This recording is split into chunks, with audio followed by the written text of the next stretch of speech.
पगली का सुबह यहाँ डिस्टर्ब करे थी बोल। अरे कुछ काले नहीं याद ना बका का कहले रही तो हमें याद ना बता। सुना सुनाओ सुनाओ सुनाओ सुनाओ। कही के लिए नहीं राजा जी झूलनिया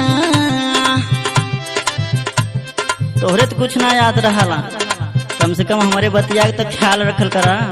अच्छा बताओ बोल बोल बोल। अरे कही के लिए नहीं राजा जी झूलनिया ना बाटे कमाई ले ला पितरी के नथुनिया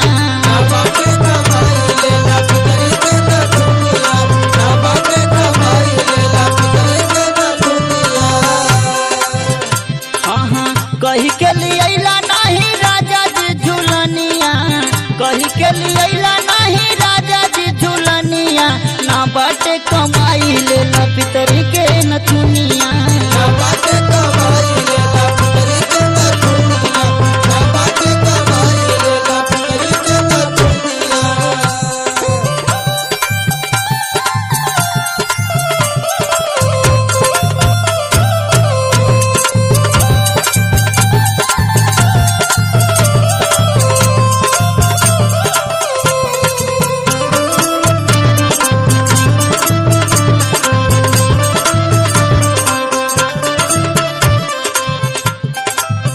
जाना तारा काओ हम कैसे रहा था नहीं तो के यो ना पता बस खाली अपने काम में अजुराई रहा।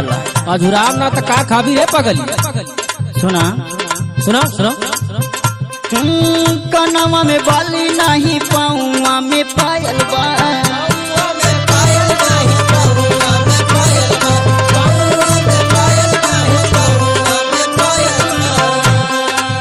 हाथ के कंगनवा मंगनी हो नहीं आयल बा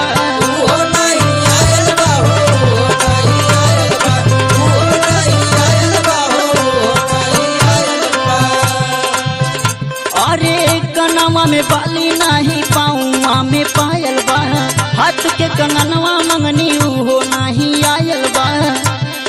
जाना तरा का अपने नैयरे में बहुत सुख उठौले बानी। अच्छा जितना उठौले हम पता कुल बताओ। सुना सुनाओ। अरे जानी है जमाई मोर होई बदनमिया जानी है जमाई मोर होई बदनमिया ना बाटे कमाई ले ला पितरी के नथुनिया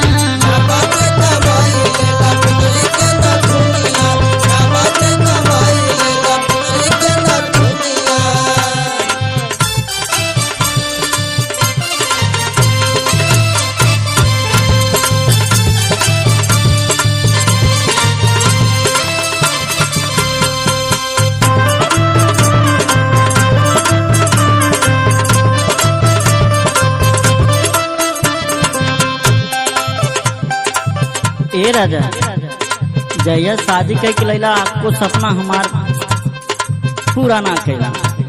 अच्छा तो तू ऐसे ना घूमत हो बिना सपनवे कर। सोचल सपनवा पूरा कैला ना हमार हो। अच्छा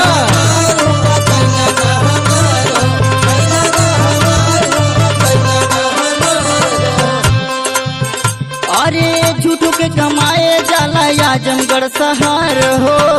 बकवास बहुत होती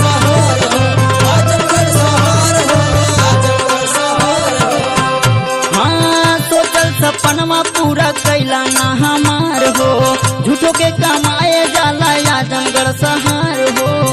जाना तारा काओ झूठे चल जाला इतना दूर तू कमाए ऐसे बढ़िया अपने घर ही रह के कोनो किसानी विसानी काम करता तब वो। हाँ घमो खट के मरी हम। सुना सुनाओ सुनाओ बोल। अरे ऐसे नहीं मन घर ही रह के करता तू किसानिया हाँ ऐसे नहीं मन घर ही रह के करता तू किसानिया ना बाटे कमाई ले ला पितरी के नथुनिया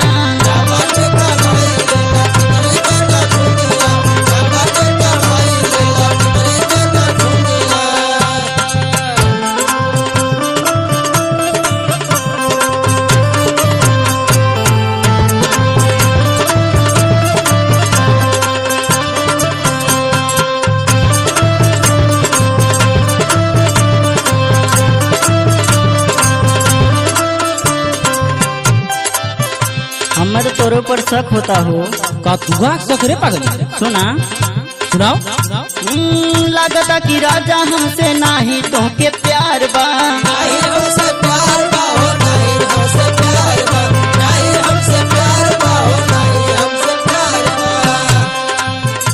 अरे लहुरा देवरवा राजा तुमसे समझदार बा।